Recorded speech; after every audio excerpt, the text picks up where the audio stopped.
Good morning, and welcome to this Hutt Valley Chamber of Commerce live stream. This is our second live stream for 2021, and this morning I'm joined by Mary Crampton from Magnify Consulting. Mary, lovely to see you again. Oh, thank you, Helen. Great to be here with you. Thank you. Yeah, excellent. So we'll be hosting these live streams throughout the year, and they're freely available to all businesses, so please do share them. And the topics are based around things that we think will be of use to you as business owners, as we all seek to re-establish our businesses on a new footing and deal with the challenges that COVID will continue to give us over the next year or so. So Mary Crampton is from Magnify Consulting. Mary is a very active and very supportive member of the Hutt Valley Chamber of Commerce and has been for, I think, several years, Mary. Would that be right? Yeah, it has been a few years now, actually. Yes. Yeah, absolutely. 3 or 4 years, maybe 5 years. It's a little while, yeah. Yeah. So Mary had, you may remember Mary from last year. I think we did a couple of live streams together as well. So thank you for joining us today. As we all focus on re-establishing our businesses coming out of last year, sales is a very much an important part of what we all need to think about in 2021. We know from our recent confidence surveys and with talking to businesses, at least a third of businesses are looking for new sales and are looking to grow their revenue. So today's topic and Mary's expertise, I'm sure you will find really useful and something that you can come back to as well as the recording and, of course, share. So Magnify Consulting works with small and medium-sized businesses, helping with driving sales and putting in place good business development processes and systems and approaches. Mary will talk about customer databases today, which is certainly something that I'm an absolute fan of. How to figure out if you need and when you need an in-house salesperson and what sales actions you can take this year to help grow your revenue. I know Mary's expertise will be most useful, and it's something that as Kiwis, we actually don't give enough emphasis to sales. And, you know, to be honest, we go nowhere unless someone generates some revenue in business. And that's why today's topic is so important. So before I hand over to Mary, please remember to ask any questions you have in the comments field, and we will have a Q&A session at the end of the presentation. Over to you, Mary. Oh, thank you, Helen. Lovely to be here sharing with you today. And, well, it's almost as good as those in-person events that we have, isn't it, when we get on these live streams or these virtual events. I guess sales for me is something I'm really passionate about. And I think pre-COVID, there was a feeling sometimes that people didn't always actually need anybody doing sales, because if you had a good website and you had good social media, sales were coming in. But I think more business owners want to talk about sales now, because even with a good website and good social media, a lot of buyers are much more hesitant. Some people are hesitant because they may not have the budget. Other people have got the budget, but they just want to hold on for it for a bit because they're not sure what's happening out there. So that's kind of why today is about how can I grow revenue in uncertain times. I've got a couple of slides, actually. Do you want me to share the slides, Helen, or what's the best process there? Yes, sure. Yeah, we'd love to have a look at your slides. Okay, so I'll try to get those up. Here we go.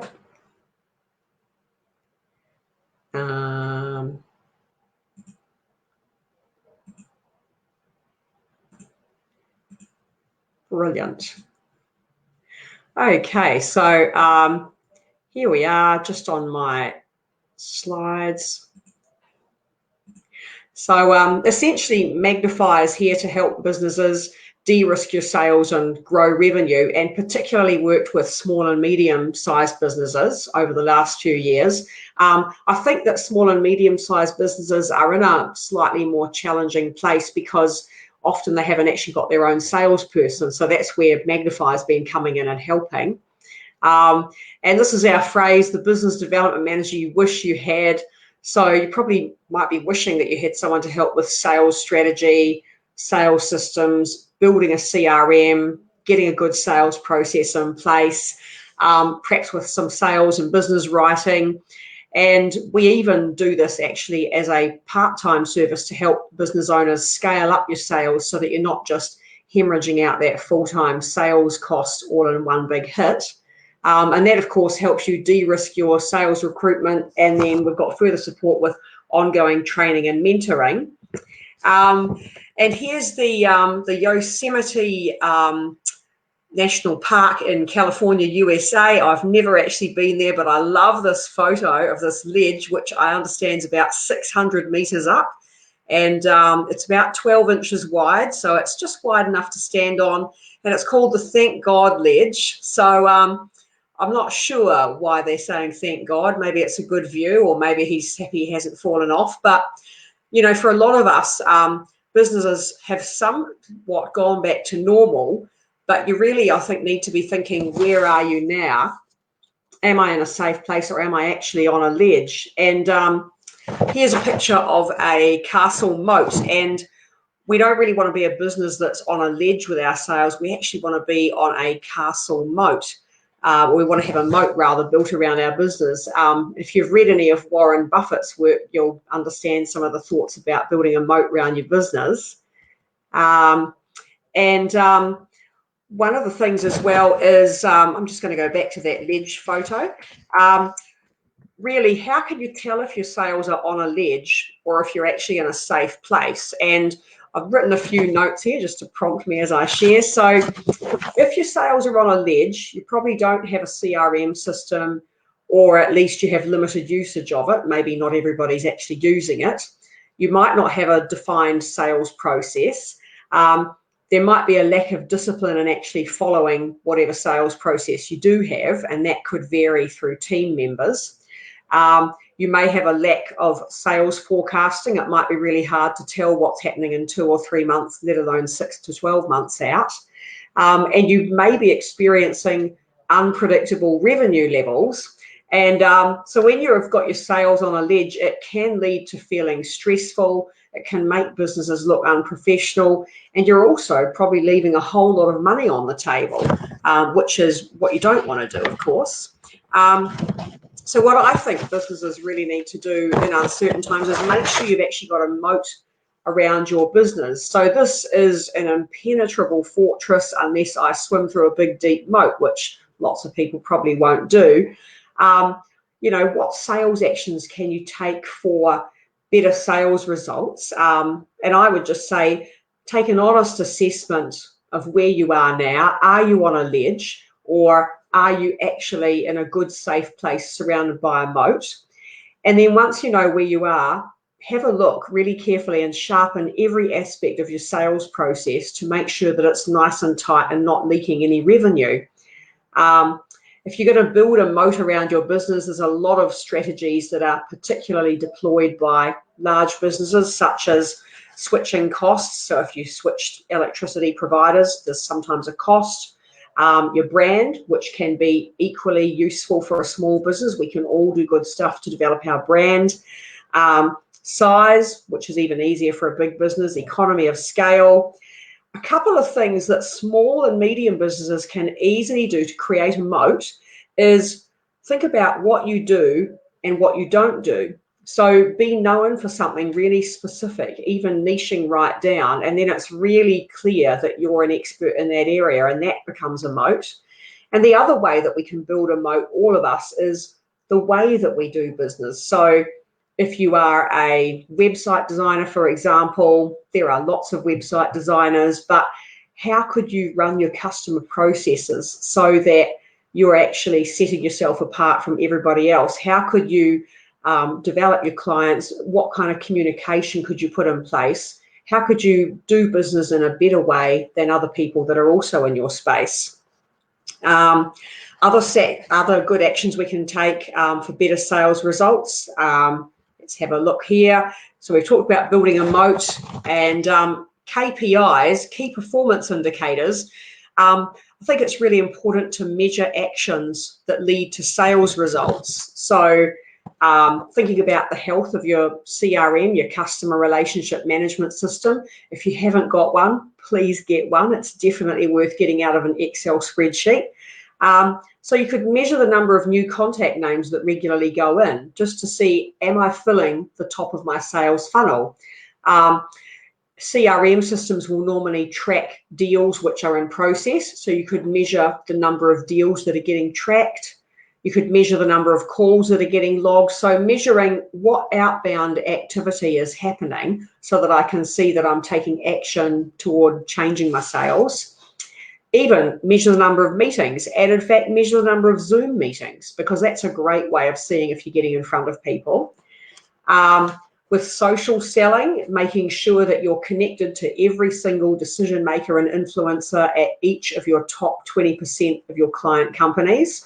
And that's particularly important. So don't just have a relationship with one decision maker, because if they leave, that leaves you quite exposed. Make sure that you are relating to several decision makers at your client companies, just to maintain that good relationship, no matter if there are any internal changes.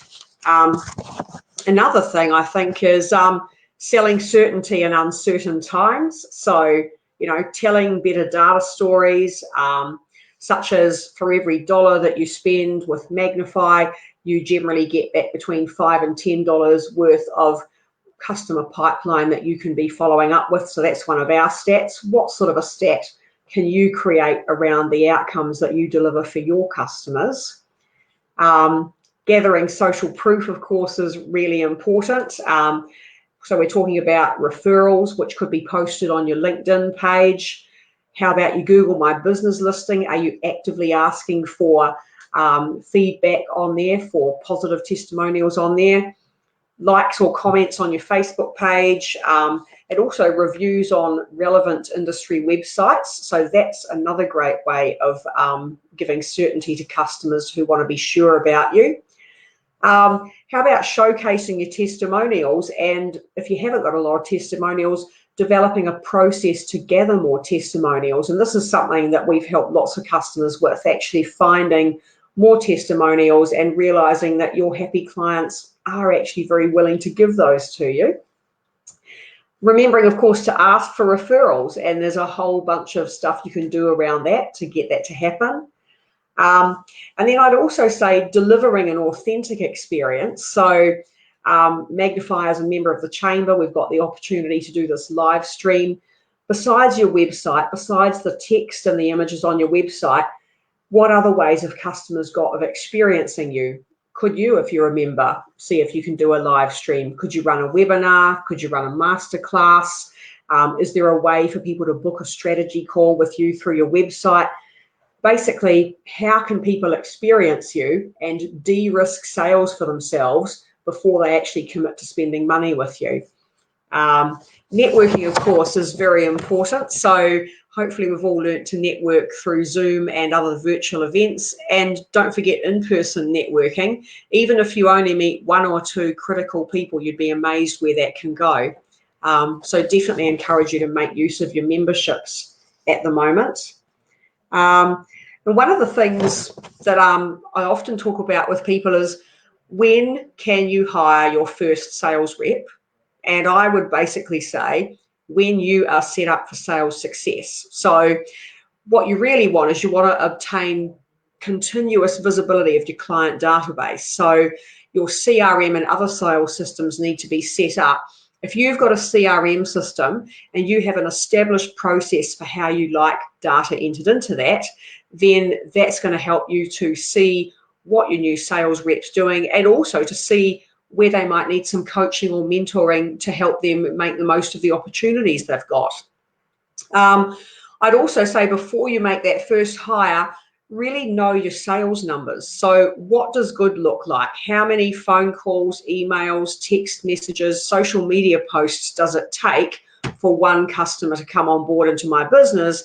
How long does that process take? If it takes 3 months, be prepared that you might actually have a 3-month ramp up time.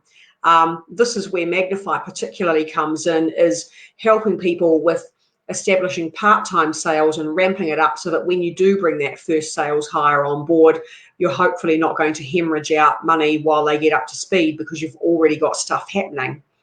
Of course, having a plan for onboarding is really good, not just a welcome on the first day, but ongoing training and mentoring, and that's going to help with their ramp up time, with making sure that that person's set up to be successful as soon as they can be. And then, what is it like if you did work with a provider like Magnify, what actually tends to happen is we'll often help people with their sales strategy, perhaps with some sales and business writing, helping set up a CRM, checking out their sales processes.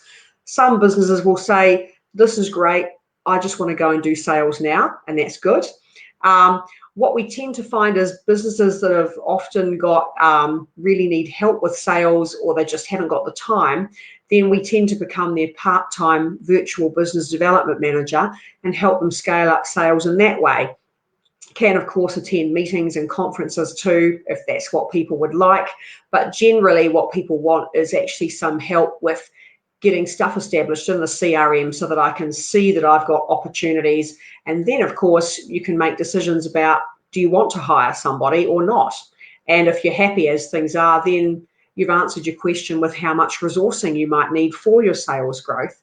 And what we tend to find too is that a lot of customers come to Magnify, they haven't got any processes or systems, they haven't got any email templates, they usually don't have a CRM system. All of the sales tend to be living just inside the founder's head, and they may not have communicated that information to anyone else, and they might be nervous too because this is their business that they've brought up from nothing. So it's our job to help make sales visible so that people can actually make better sales decisions. And then that's my slide there about how we'd love to be part of the growth story for more businesses in the Hutt Valley and in the Greater Wellington region. Great, thank you, Mary. You covered a lot of ground there, actually, with all sorts of different ideas to help people with their sales. Can I ask you a couple of questions? So, does Magnify actually provide salespeople to do the sales as well? Like, do you have contract salespeople? Yep. Yes, we do. Yeah. And this is quite exciting. It's a growing service because after COVID, people really realised how much they need some help. So, in fact, this is probably a good place to say it. I'm actually looking for another person at the moment because there's just such a good level of interest. So if anybody's listening and you know of someone who may be looking for a part-time business development manager opportunity, they could be a person who's had some time off with family. They might like to get back into the workforce. This might be an area they've worked in before. Please share this around. I'd love to hear from them. Right. And this role and these people that you've got to do the sales role for on a contract basis for businesses, do they make the phone calls, or are they field sales, or are they online? What sort of work do they do? Well, it tends to be virtual, because what you generally find is that the person who actually started the business wants to keep a hand in with sales. And I actually think that's a good idea. I don't think you should just give all your visibility over to a new person. So what we do is help to set up your sales systems and processes. And then if you don't have time to do sales yourself, or some people just don't like sales actually, then we would suggest a part-time business development manager on contract to actually work with you and do sales for you. Normally what we're doing is booking appointments with your ideal customers and making sure that you're prepared for those, but can also simply deploy the whole process and actually close sales and opportunities for you. Can be on Zoom doing that, or can go in person for you. One of the most fun assignments I ever did was actually representing someone at a conference and generating some sales opportunities out of that. So it can be as varied as people need, but generally people are asking for help with actually getting in front of the right decision makers, especially C-suite level decision makers, because that can take a bit of time. Yeah, excellent. Very good. I thought while you were speaking about how time poor people are this year, really, you know, there's a bit of fatigue, but there's also so much to be done. And in terms of sales pitch, saving people time right now is of value, isn't it? Not just for your business, but for all sorts of businesses. Oh, it is. And I think anywhere that you can shave time off and get back to working in what a lot of people call your zone of genius, I think you need to do that. So, you know, for instance, I send a few books out by courier for the Sales Book Club, and I suddenly thought, why am I going down to the post office to send this courier? So the place where Magnify's got office space, I now pay them to package up the books and they send them. It's probably a couple of dollars dearer. I don't really care because I'm now saving about 40 minutes from waiting in the post office queue. I probably need to go for a walk, of course, Helen, sometime. I need to timetable that in. But, I mean, if we can save time, we can actually be earning more for our business, or we could just go and sit on Petone foreshore and watch the sea with our dog at night or something, without being stressed so much. Yeah, so even if it was just, I mean, there's better places to walk than a post box or a postal service, isn't there? We've got plenty of nice places to go for a relaxing walk rather than doing that. And do you want to say something about the importance of follow-up? Oh, it's crucial. There's a situation that Magnify's helped a customer with, and it's taken probably, let's work this out, close to 2 years to get a meeting with a particular large company and to get all of the decision makers in the one room at the one time. And when something like that happens, it's a bit like those biorhythm curves all intersecting at the one perfect moment.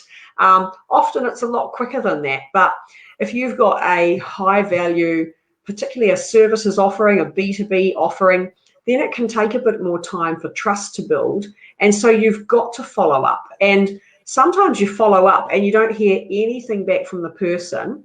You've always got to make sure you're a professional and not a pest. So don't follow up every single day. That's probably not the right thing to do. But if you're continuing to send helpful information, to intersperse it with phone calls, to send a few texts, to leave some voicemails, perhaps connect on LinkedIn, send a few personal messages, suddenly that person, I've found, will actually respond and they feel like they know you even though you haven't talked. And sometimes we've booked meetings out of the blue and we thought nobody was listening, but they've actually been reading everything and digesting it. And then when they're ready, they just surface like a gigantic whale that you didn't know was under your ship.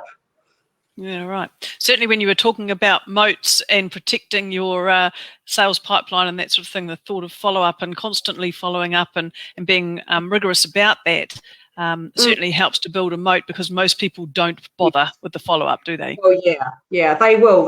Most of your competitors will actually fall away because everybody wants to pick easy fruit from low down on the tree. And you know what? We're in a time where a lot of the easy fruit has gone, unfortunately. So we now have to actually dig in. And in fact, I think when you follow up, it's a lot like getting a shovel and making your moat even deeper, because you're building trust and you're showing your professionalism and you're actually going to manage to get through where other people will just give up and go home. And certainly in this changing environment that we're in, many people are trying to find new markets or service markets very differently to how they've done it in the past. So that follow-up is also part of the education process too, isn't it? Yeah, it is. And, there's lots of really neat ways to follow up. People that just send emails to follow up, I think they're missing an opportunity. I think that using a number of different channels actually raises awareness about your business in the buyer's consciousness. So even if they don't reply, if you've phoned them, if you've sent a text, if you've left a voicemail, if you've sent an email, if you've sent a link to an article, if you've posted them something, you'll eventually flush out of them what's their preferred method of communication, because that's the way that they'll communicate back with you. And you'll find that they've seen all your stuff, and provided that it's not every single day or something ridiculous, they'll probably be quite happy to have had that information. Great. Excellent. Mary, I think you've provided a whole lot of really good, valuable information this morning. I thank you for that. I mean, it's great to promote the importance of sales. It's, people talk about sales sometimes with a derogatory tone, or that it's not quite as professional, and it's hugely talented and takes a huge amount of effort and diligence, and is so important to business. So I think your information has been really useful. So thank you for that. Thank you, Helen. Great to be part of the live stream this morning. And I just encourage anybody watching, just think, what can I do for 5 minutes? Don't think about how overwhelming your sales might be. Just think, I've got 5 minutes, what's an action I can take? And if you keep building little 5-minute actions, you'll be amazed at what you get done. Yeah, absolutely. Yeah, so no, that's great. So before I sign off, I just wanted to let everyone know what's coming up here with the Hutt Valley Chamber of Commerce in the next couple of weeks. We've actually got an event tomorrow morning, a breakfast, Merrill breakfast, but unfortunately that's fully booked and there's no more space. In fact, we're trying to secure some more seats this morning. So unfortunately you can't join us for that, but that's really important breakfast. It's around the next 10 years for Lower Hutt. Both city councils, Lower Hutt and Upper Hutt, are doing 10-year long-term plans right now. I encourage the business community to get involved in those, attend events, read the stuff online and put in some feedback, because it's really important that we help our councils understand what is a business-friendly environment so that we can all start to, we can all continue to grow our businesses in a place that is really conducive for good, efficient business. Also coming up, we have a property development workshop for the property sector on the 28th of April. So if you're in the property sector and want to know about some big changes coming in that sector from a regulatory perspective, please join us on the 28th of April. The event's might be live on our website today. Otherwise, email us here at the Chamber and we'll reserve you a seat. And we're looking forward to hosting the CEO of the Hurricanes and a few Hurricanes players on the 13th of May, and they're going to share with us their story around adapting to COVID-19. I'm sure that'll be a really fun lunch and really interesting, and I'm sure we can all learn a lot from them as well. And our AGM is back on track for May again this year. I think it's the 25th of May. We'll be looking to elect new board members. So if you're wanting to step up for a board position at the Hutt Valley Chamber, I welcome any inquiries and any nominations. So yeah, look out for some more information on that. Thank you again, Mary, for joining us this morning. Hope to see you soon at one of our in-person events as well. And if anyone wants to contact Mary, find out more about how Magnify can help you grow your sales this year, then we've been spooling the email address and website at the bottom of the page, and I'm sure we'll pop the phone number in the comments section as well. Mary, do you want to tell us your phone number in the meantime? Well, I love it. It's 0800 4 sales. So that's 0800 4 725 37. Lovely. Thank you very much, Mary, and thank you all for joining us this morning. Goodbye. Thank you.